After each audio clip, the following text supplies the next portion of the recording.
IHSG masih hijau, tapi jangan buru-buru euforia. Awal pekan depan, pasar saham Indonesia diproyeksikan bergerak naik, namun dengan ruang yang terbatas. Sentimen global memang cenderung positif, tapi belum cukup kuat untuk mendorong rally lanjutan. Jadi, apa yang sebenarnya sedang terjadi di pasar? Indeks harga saham gabungan atau IHSG diperkirakan masih berpeluang menguat terbatas pada perdagangan Senin, 15 Desember 2025.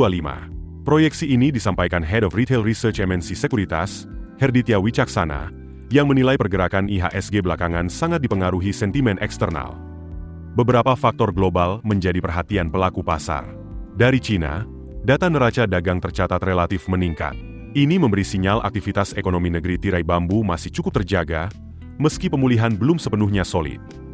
Sementara dari Amerika Serikat, data pekerjaan menunjukkan pelemahan.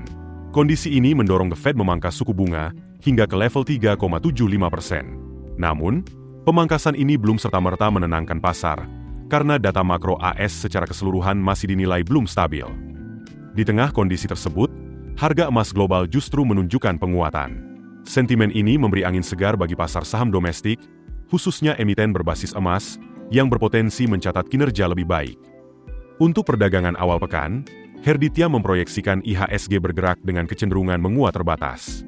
Secara teknikal, level support berada di area 8.620, sementara resistance di kisaran 8.686.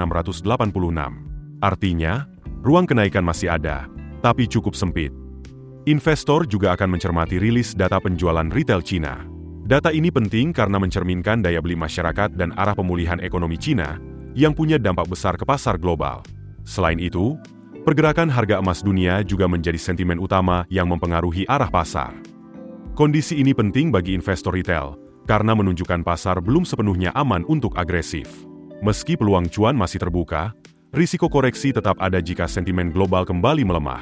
Salah langkah bisa membuat investor terjebak di harga puncak jangka pendek. Saham pilihan untuk perdagangan Senin, beberapa saham yang dapat dicermati antara lain. Elsa di kisaran Rp510 hingga Rp520. CBDK pada rentang Rp9.225 sampai Rp9.525. Ratu di area Rp12.250 hingga Rp12.675. Level ini menjadi area yang dipantau pelaku pasar seiring pergerakan IHSG yang masih terbatas. Di tengah kondisi pasar seperti ini, investor disarankan tetap disiplin mengelola risiko. Gunakan batas cut loss yang jelas, hindari mengejar harga saat mendekati resistance, dan fokus pada saham dengan sentimen kuat serta likuiditas terjaga.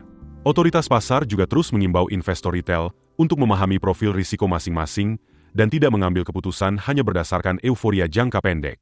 Dengan strategi yang tepat, peluang tetap bisa dimanfaatkan tanpa mengorbankan keamanan portofolio. Keputusan bisnis terbaik datang dari data, bukan tebakan. Mudah berlangganan Business Insight dengan subscribe with Google.